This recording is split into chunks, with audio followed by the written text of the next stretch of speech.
who don't know. And today's keynote is called Owning Our Stories Authentically, Bravely, and what? Unapologetically. Yeah, so I think what was so compelling about the video we just saw from True Colors, are the True Colors folks still in the room? Hi, yes, thank you so much for sharing that. And I know some of you from that video, and I was really moved by learning more about their stories. So thank you so much for sharing that. Let's give them one big round of applause for True Colors. I want to start off by thanking someone who is very special and near and dear to my heart, which is Corey, the founder and executive director of the Hispanic Live Day Coalition, and Quincy, his partner. I want to thank you. Let's give up Corey and Quincy.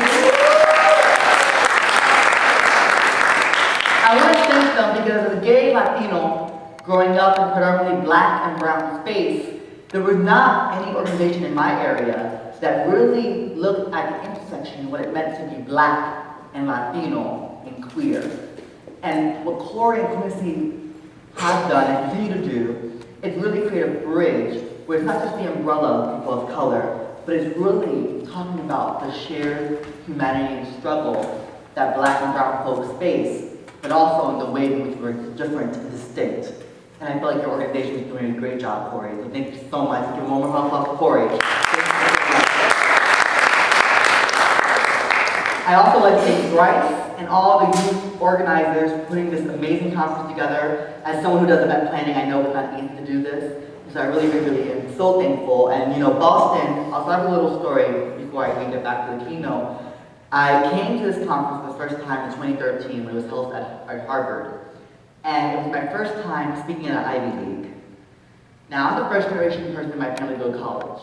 First one to graduate high school, go to college, have a career in higher ed. And so when I thought about coming back to California and doing this workshop at Harvard, I was like, oh shoot, can I curse? Can we ever curse? Yeah. Okay. Oh shit, like, what am I? I'm an imposter, right? I'm an imposter about to speak at an Ivy League, and I'm the first person in my family to ever go to college. And I'll be the first person. It was the first time I came to Boston, so I was really thrilled. And I remember it was the first time I met Corey in person, and I had met Quincy in New York City a few months prior through our mutual friend Darnell Moore. And I remember when the call for proposals came out, I said, okay, what workshop am I going to do for this? And Quincy was like, you gotta do a workshop, And I was like, all right. So I developed a workshop just for this conference called Embracing Yourself, Embracing Your Potential. Were anyone here at the first year conference? Anyone? Okay, so some of you may have been there or heard about it. And it was my first time speaking at Ivy League, first time in Boston, and first time doing this particular workshop. And what was so interesting about the workshop was it would go on to define my life. Professionally and personally, that workshop changed me forever. And what's interesting about that workshop is that I still have to daily have to practice what I teach others. Right? So when we talk about owning our stories, when we talk about what that means, it means that every day you choose to be the author of that chapter's story. So every day in your life is a new chapter opportunity. So what are you writing about yourself today? What are you saying to yourself? How are you loving yourself? How are you seeing yourself? Right? And I think the stories that we tell ourselves that we're not good enough or lovable because our family rejects us, because our church tells us we're going to hell, because a lover told us we weren't lovable enough. Right? And so we always struggle. And so growing up as a disabled, gay, femme, gender non-conforming person was interesting, right? So I grew up, I'm the only man in my immediate family. I grew up with all women, so shout out to the ladies in the room who hold us down. I always say that women are not just the creator of my life, but they really are the safeguards in my entire journey. You know, I've had many women in my life who have led to this moment, right? And I thought about when I was here a few months ago talking to Corey and Quincy about what was going to be next for me and part of my story moving forward. I remember saying to him, I'm ready to do more keynotes. I'm ready to take things to the next level. And 24 hours later, the original keynote today had to drop out. And Corey gives me a call and says, hey, remember that conversation we just had this weekend? I said, of course. I had a chocolate martini, how could I forget? For those of you who are 21, I totally recommend trying chocolate martini. It will change your life with the sugar ring.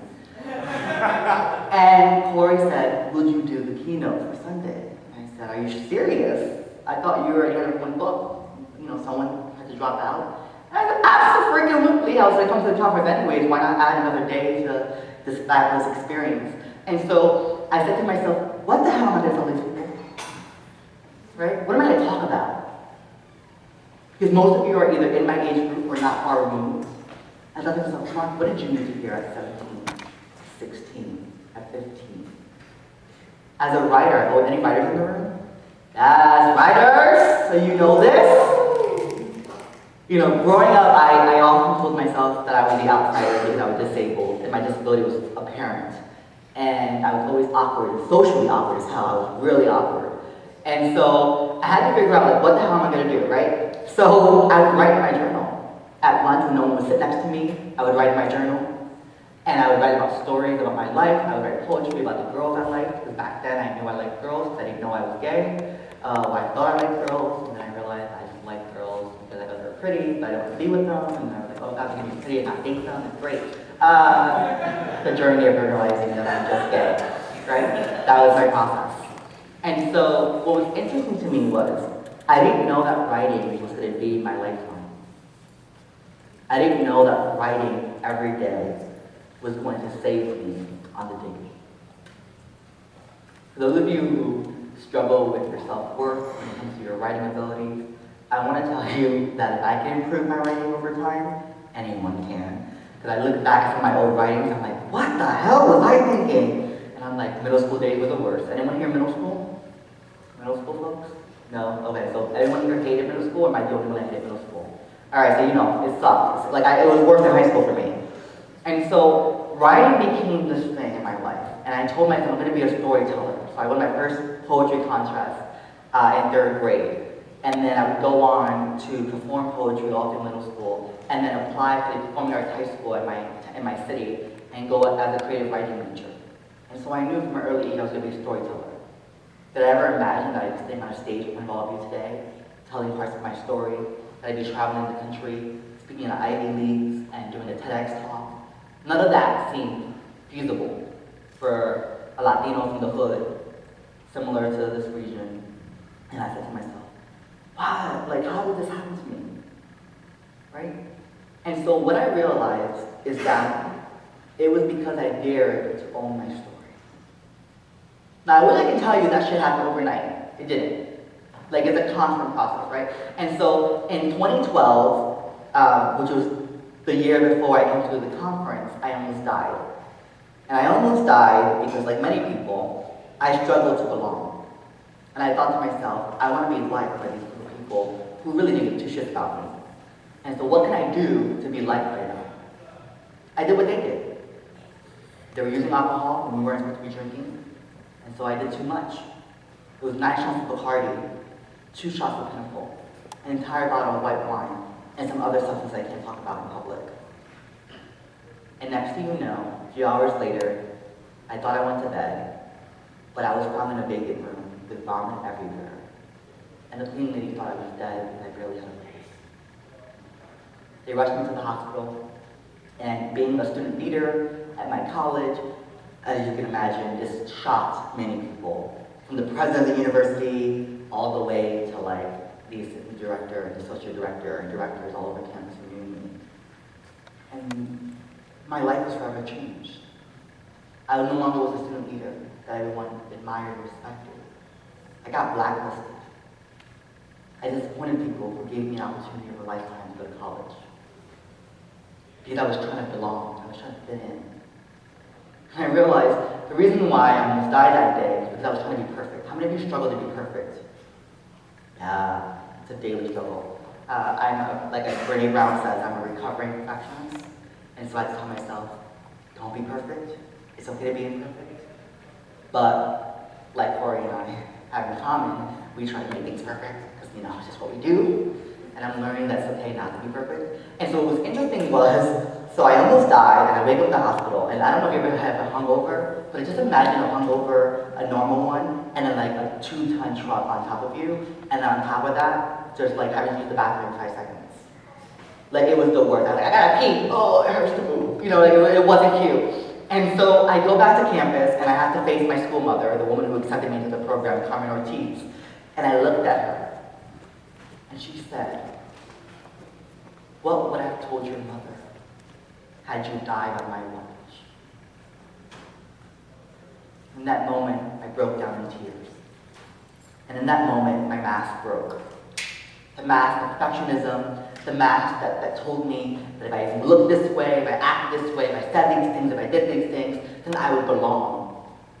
That I would be loved and supported. And clearly I was wrong. So I looked at her and I said, I don't know. And for months after that incident, I found myself in the greatest depression I've ever experienced. Suicidal ideations were at an all-time high. I thought to myself, what the hell do I do after this? Like, it's not even just like rock bottom. That shit was like Dante's Inferno to the 10th circle. You know what I'm saying? Like, I was like, there was no going any lower. Like, I was beyond Satan's throne. You know, it was whatever beneath his throne, that's where I was. If that exists, right? And so, I was really struggling. Like, how the hell do you get up from that? So the following summer, I moved across the country for a dance apprenticeship to be a dancer for 3.5 months with a company called Access Dance Company for disabled and non-disabled dancers in the Bay Area. Is Vita still here? Yeah. Hey Vita, Bay Area, how you doing? And so I remember going to the Bay Area and I was adjusting to being in this new professional company and my life out there and seeing my ex-boyfriend who was from Oakland, but we met at the Wendy Williams show. Any Wendy Williams fans here? How you doing? You doing? Wendy got me a man, girl, all right? She did. And he would go on to be a good friend of mine, although we stopped at lovers. And so he was out there, and I was at that point 22, still recovering from this previous summer's near-death experience. And I was really struggling. It was the first time that I was far away from my home. It was the first time that I was away from my support system. I had no one there but the company I was there with and my ex-boyfriend. And I was like, for the first time in my life, alone.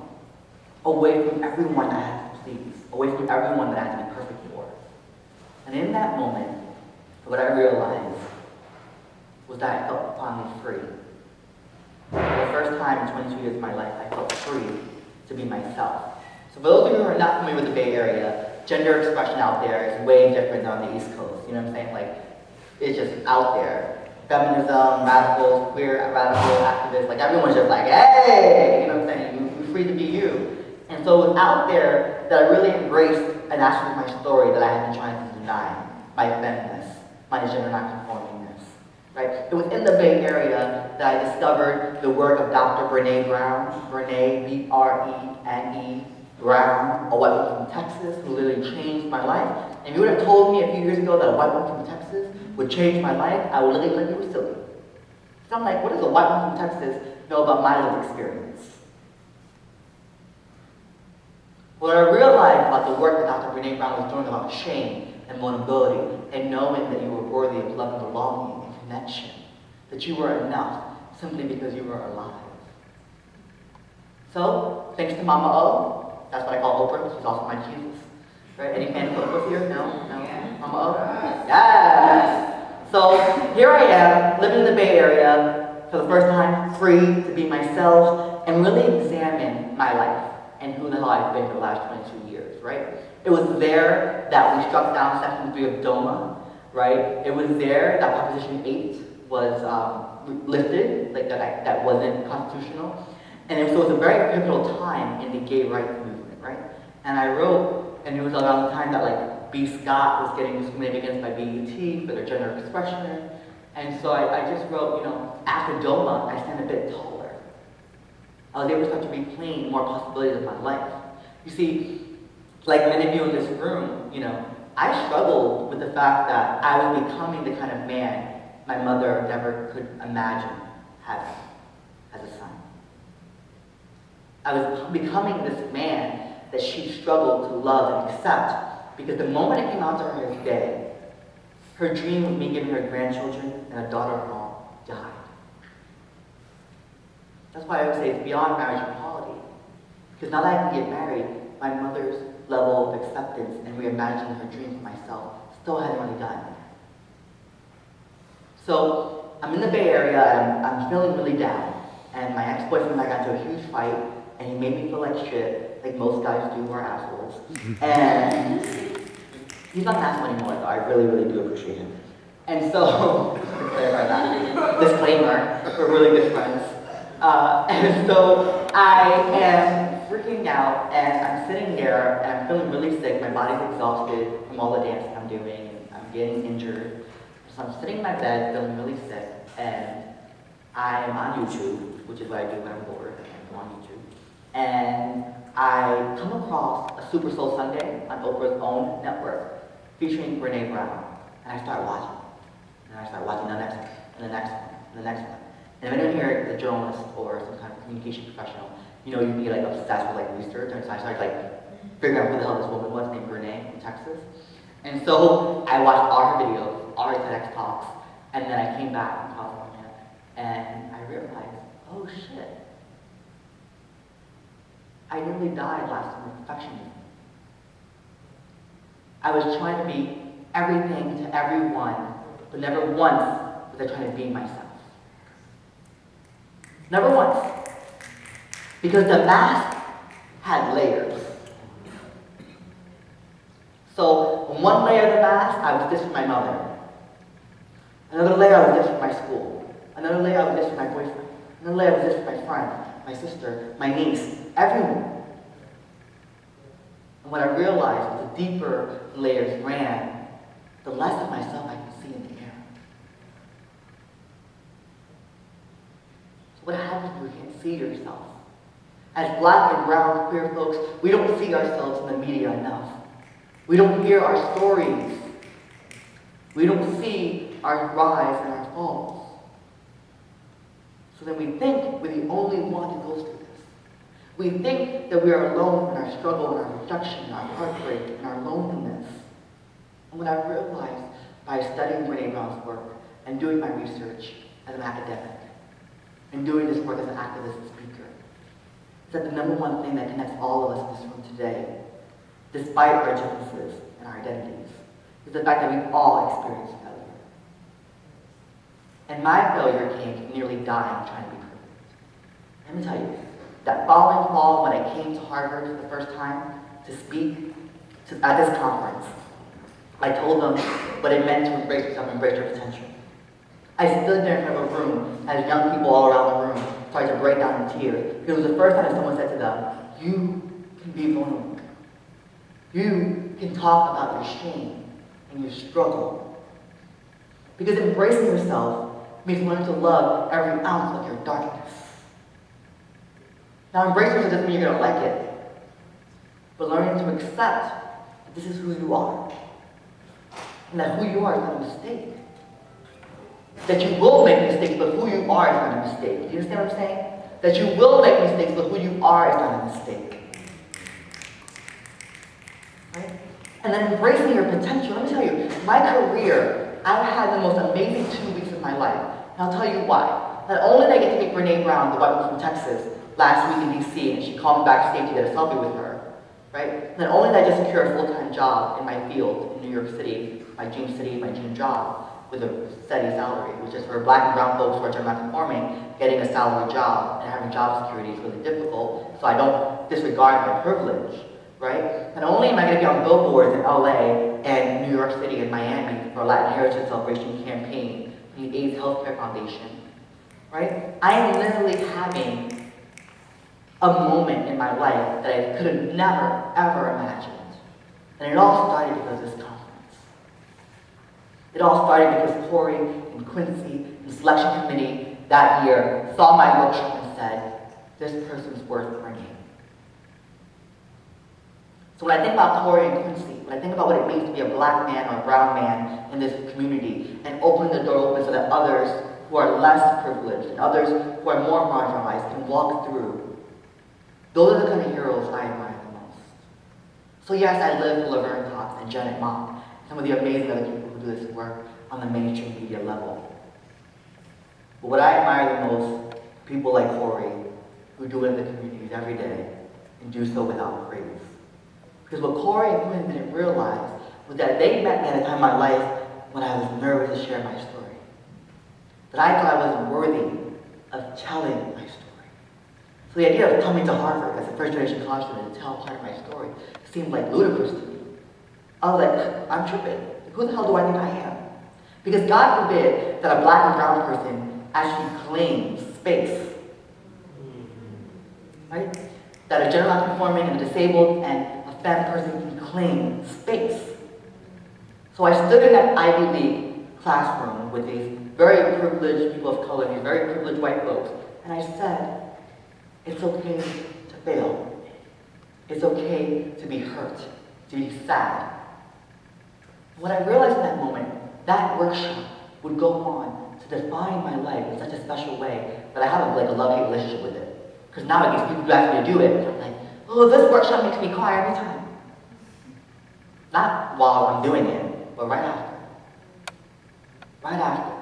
Because in that moment, in that space, I am literally feeling every ounce of your insecurity. So when you look in that mirror and you say, I am worthy, I am enough, I deserve to be heard and seen. For some of you, it's the first time you've ever said it to yourself and looked at yourself while saying it. So when we talk about authenticity, I have to share this idea, this quote from Brené Brown. And she said, owning our story can be hard, but not nearly as difficult as spending our lives running from it. Embracing our vulnerabilities is risky, but not nearly as dangerous as giving up on love and belonging and joy. The experiences that make us the most vulnerable. Only when we are brave enough to explore the darkness will we discover the infinite power of our light. And let me tell you something. I have never, ever explored my darkness as much as I have in the last 2 years of my life since starting at this workshop. Because I can no longer ignore the shadows that were casted behind me. I couldn't. I nearly died trying to ignore the shadows. And so, when we talk about black and brown violence against queer folks, we always think about the straight people who are homophobic or transphobic, but rarely do we talk about the harm we do to ourselves. The way we numb, the way we cut and drink and smoke. The fact that we are 2 times more likely to commit suicide than our white counterparts, our LGBT community. That is no surprise. Because as black and brown queer folks, we are not encouraged to share our stories. We are encouraged to keep it quiet. That our story and who we are is something to be ashamed of. But oh my goodness, what joy have I experienced from sharing my story from coast to coast. What joy and freedom have I found in being authentically me. Because now, I don't wear the mask. The only mask I have right now is hella makeup. And I think of it as an extension of my natural beauty, so it's not really a mask, right? And so, when we talk about what it means to be authentic, I think that's so important. I want to share this other quote from Brené Brown, because I love it. It says, authenticity is a collection of choices that we have to make every day. It's about the choice to show up and be real, the choice to be honest, the choice to let our true selves be seen. Let me tell you something. We live in a society that wants us to be real, but not authentic. Because real is based on their perception of you. But authenticity is not based on their perception. It is based on the actualization of who you are. So Phil would say, yo, I need you to be real. Girl, what's the real tea? Oh, honey, she is real. She is passive. No. She's being authentic. He is being authentic. They are being authentic. So, when you think about what it means to be real, am I really my mom's son? Am I really making her proud? Am I really enough? You are. Here's why. When you dare to wake up every day and go outside as your authentic self, as your brown and black and queer and trans and gender non-conforming and gay and bisexual and lesbian and am I forgetting one? There's a lot. It's offensive. Did I forget anyone important? Everyone's important, but did I forget any major one? No? You sure? We're good? Alright, I don't want anyone to tweet me like, yo, you forgot my letter! And I'm like, yo, I'm so sorry, like, it's exhausted, I try to make, Oh, bisexual? Oh, asexual, I'm so sorry. Asexual in the house? I don't know if that's out of you, but all right, cool, all right. I was just out you, I'm sorry, right? And so every day when we choose to go out, knowing that black and brown lives are extinct or slowly becoming extinct in this country that are killing us on a weekly basis, knowing that black trans women are being killed at disproportionate rates, right? When we say that black lives matter, we're not talking about black trans women or queer trans people or queer brown and black folks. We are really doing a disservice to what lives really matter. Because every day, when we choose to be authentic and we step outside of our house, we are doing what? Living brave. Because every day we risk being attacked, spat on, killed, judged. Every single day I wake up at my house, my mom always tells me, come home tonight, be safe. Why does my mom have to tell me to be safe every time I go to work in the morning? So when we talked about Rox's mother, Denise, talking about, I'm just afraid that my son is going to get hurt. That is a reality. So my mom told me, why do you have to dress like that? Why can't you do this? I said, because I'm not going to let fear dictate my life. Because life is too short. And I'd rather die authentically than die as a false representation of who I am.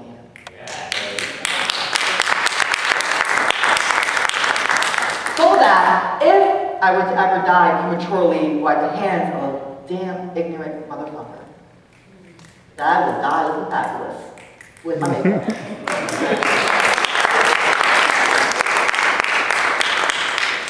And I'm not going to sit here and say it's easy. It takes courage to say, this is who I am. Blonde hair or black hair, this is who I am. I am a man. Call me he and him. I am a fierce Latino. Because Audre Lorde gave me permission to define my own manhood. Because in her cancer document, she talked about her son. She said, I wanted my son to define his own manhood. I didn't want to define it for him. So what she did in that moment was she gave someone like me, whose mother wasn't accepting, the right and the autonomy to own my own story authentically. And while my mother is constantly living in fear for her only son's life, I tell her, Mommy, I'm happy. Mommy, I'm free to be me. Mommy, my success and my ability to help other people all over this world has stemmed from my real, authentic self. Because something that we know well in our communities is when someone's being a fake-ass mofo. And no one likes a fake-ass mofo. Am I right? Right. No one likes that person. Because you can see the inauthenticity. And some of you may be being inauthentic right now. Because we all have to make those struggles, right? It's a daily decision. We don't just wake up flawless. Beyonce is so wrong about that. Because to be authentic is to embrace every flaw, every ounce of your darkness, every part of your identity that is told that you should hate and separate from. I'm a very spiritual person, but let me tell you, when I came out and the church blacklisted me as well, I just stayed far away from that. I love gospel and praise music. Not the ones that say homosexuality is going to hell or whatever, but the ones that actually about love. And, I talk about, when people see me talk, or they come up to me like, oh, you're so brave. I said, no. Yes, I guess I am brave. But I don't think every day I wake up I'm going to be brave. I think every day I'm going to wake up and be myself. And being brave is a byproduct of authenticity. Because to be authentic, you have to be brave enough to be seen for exactly who you are. To take off your mask and say, this is me. Love me, see me, hear me, accept me. But you will not define my story. And so when we talk about what it means to be brave, right? Brandi Brown goes on to say, I want to be in the arena. I want to be brave with my life. And when we make the choice to dare greatly, we sign up to get our asses kicked. We can choose courage or we can choose comfort, but we can't have both. Not at the same time. Vulnerability is not winning or losing. It's having the courage to show up and be seen. We have no control over the outcome. Vulnerability is not weakness, it's our greatest measure of courage. So I'm in the arena, and my arena happens to be stages like this, classrooms. My arena happens to be on billboards these days, which I can't believe. But every day, in my heels, or my flats, or my sneakers, I step into the arena. Every day. And you know what? Let me tell you something. For your family members and friends and people in your life who try to put you down, if they're not in the arena next to you getting their ass kicked, don't let them bring you down. Because you know what? Behind every person who's trying to stop you from being your real self, or your most authentic self, is someone who's uncomfortable with the fact that you have the audacity to be authentic. That sometimes when people put us down, it's because they themselves have been put down. They themselves are struggling. Let me tell you, there are a lot of people in my life who suddenly pop out of nowhere. I got on billboards and tell you messages start coming out of the woodwork. I'm like, I haven't heard from you in years. Oh look, I knew you were always going to be a star. I knew you were always going to be something big. I knew your name was always going to matter. I said, really? Because before I knew that, you sure as hell made me feel that I wasn't going to do that. The thing is, I don't tell these people that. Because when you forgive someone, you make peace with that and you move on. That's it. Right? And so it's uncomfortable. I'm going to be honest with you, it's uncomfortable. You know, my first love, who attended the conference with me that first year, he drove my car and he and I drove my car to Boston. And he's a great driver, and I'm not such a great driver. So he drove most of the way. And we, at that point, we were not dating anymore. We had broken up already, but we're like really best friends, and we love each other, and we're intimate in some of the ways. And so this mofo came, and it was the first time. And if you were here, you met him, I'll tell you briefly. He's like 6'6". He is a brilliant black man who is super introverted. And obviously, polar opposite of this queen over here. And so I'm like out there and all that, and I always joke that he was a step into my opener. Because he had his own brilliance and his own goals, and his own dreams, and his own desires. And he could stand beside me and literally cast a shadow over me. He's so damn tall. I'm so damn short. And he can sit there. And he can hear me speak. And he can support my dreams and tell me you did an amazing job. As we ran the IHOP and that's my IHOP, because I was starving at my workshop. There might as well stick to the drive for, by the way. Just saying, just try it. So, this man was my best friend at the time. And my first love. I literally grew up with this guy from high school, all through college, and now as young adults living our young careers. And this past July, he joined the Navy, and he's in San Diego, and I'm here, obviously, in the East Coast. And I was not very supportive, actually. When we came to the conference the first time, he had mentioned it for the first time that he was really going to join the Navy. And shortly thereafter, he did. And I remember saying to him, you're making the biggest mistake of your life. Joining the military. Like, it's exploitation, it's like military, like pipeline, like it's just not great, they're exploitive, why are you going to do this? And he said, I can't afford school. And I want to finish. And I want to make a career out of this. And I want to find my purpose. This is a dream he had. He said, well, I can't stand in the way of your dream. So eventually I came around. And I supported him. And there's a whole lot of shit that happens between all that. So I'm not giving my whole life story with him. Because as we know, my early life memoir was not broken. So I have a whole chapter, The Asshole Named Trey. And so this July, right, when we talk about being authentic, so this July, he and I had a conversation, and this mofo has enough to say, you want to know why we're not together? Okay. What? The biggest obstacle between us is your weight gain. I feel like you start college and just let yourself go. You would think that's not the way, but in front of me, I'm by the person out. Like, you know, I don't believe in violence, I believe in my God, I've heard that thrown at me. A chocolate that never really hurt anybody. You know what I'm saying? You're not supposed to line. Anyone who doesn't know chancleta is a sandal? And if you're Puerto Rican, it's usually wooden. And for some reason, mothers and abuelas have mastered this shit down like a ninja. They fucking throw that chancleta, and no matter how far they are, somehow you get hit. They can be in the cocina, the kitchen, and they throw that to the living room, and next thing you know, you're in your room, bah! Where did that come from? Right?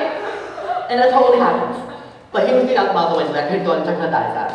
I really wish I could. And in that moment, he triggered my shame. The shame that said, I wasn't worthy, I wasn't lovable, I wasn't good enough. That my body wasn't good enough. And when the person who's your best friend, the love of your life, tells you that, what can you do but cry? Like, broke down, boo-hoo, thank God I wasn't wearing makeup that day, cry. And I remember, his mom and I were very close. I remember calling her saying, your son is an asshole! And she says, yes, he's an asshole! You're so beautiful, and don't let him ever put you down. And I tried to make up with him and deal with it. I was so angry. And I said to him in that middle of the conversation, I said, really? My body, my weight gain? The booty that has been growing nicely? Really? Yeah. And I said, I'm smart, I'm intelligent, I have my own business, I'm doing the damn thing. And he's like, oh, that doesn't matter to me. He's like, you know, intelligence and career and all that, that's fine, but you're young enough to do something about your body. And I was like, really? Like, you're being shallow. And he's like, yeah, I didn't want to say this, it's really shallow, but it's how I've been feeling, and we're being really honest with each other, I'm just gonna let you know. So, in that moment, I said, how am I gonna embrace myself?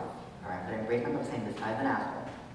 I'm gonna embrace myself by saying that while I'm not totally happy with my weight gain, that there have been some great assets that have grown with my weight gain, and I'm proud of that.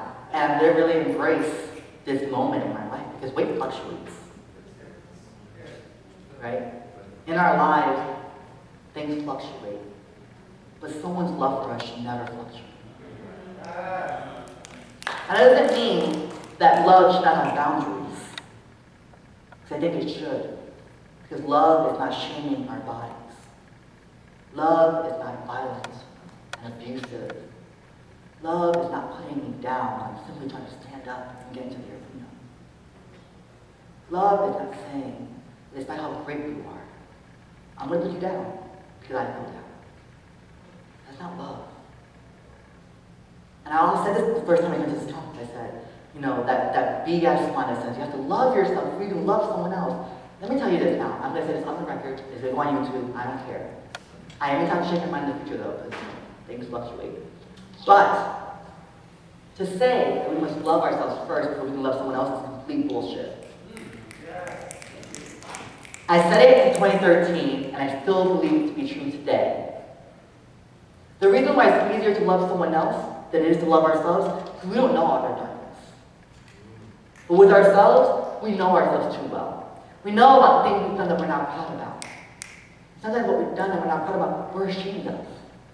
And that's why it's easier to love someone else. That's why. Because we don't know all the things that they hide. The shadows that lurk behind them that only they can see. But with ourselves, we know ourselves too well. And being authentic and brave does not always mean I've been perfect. There's no such thing as perfect. So what I think about what I want to challenge you all today is to be unapologetic about your imperfection. A former keynote speaker for this conference, one of my heroes, Janet Mock, said this in Redefining Realness, her New York Times bestselling memoir. There is no formula when it comes to gender and sexuality, yet it is often only people whose gender identity and or sexual orientation negates society's heteronormative and cisnormative standards who are targets of stigma, discrimination, and violence. I wish that instead of investing in these hierarchies of what's right and who's wrong, what's authentic and who's not, and ranking people according to these rigid standards that ignore diversity in our genders and sexualities, we gave people freedom and resources to define, determine, and declare who they are. So today, if you leave with nothing else from this keynote address, I want you to define and write your own story. You know, when we don't share our story, when we don't control the narrative, that's where our invisibility stems from. But each and every one of you have a narrative. Each and every one of you has a story of survival, of love, of failure, and getting back up again. And so I want you to keep getting back up every single time you fall. Every time you make a mistake, every time you fail to be perfect as you will, get back up and love on yourself a little bit. And surround yourself with people who are going to love you and not shame you. Surround yourself with people who are going to encourage your story and not your silence. I don't know how we're doing that time, but I want to open up to Q&A. I'm going to end with this thought. Brene Brown says, the opposite of recognizing that we're feeling something is denying our emotions. The opposite of being curious is disengaging. When we deny our stories and disengage from tough emotions, they don't go away. Instead, they own us. They define us. Our job is not to deny the story, but to define the ending. To rise strong, recognize our story, and rumble with the truth until we get to a place where we think, yes, this is what happened. This is my truth, and I will choose how the story ends. So today, and every single day, I want you to choose the way your story ends. Embrace it. Embrace your potential. Know that your words and your story and your experiences are so valuable to this movement moving forward. We got marriage equality, but now we need more. We need legal and policy protections against gender discrimination.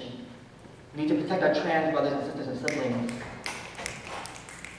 We need to be able to walk outside of our houses without our mothers, or parents, or grandmothers, or relatives worrying about that being the last time they see me, or you, walking out the door. I want it so that Janet and Laverne and Teak and Kai and all the other Wilson Cruzes of the world, that their stories are not examples of exceptionalism, but rather that their stories belong to a greater collection of Black and brown folks who dared to share their story. Own it, because you're worthy of being heard. Thank you.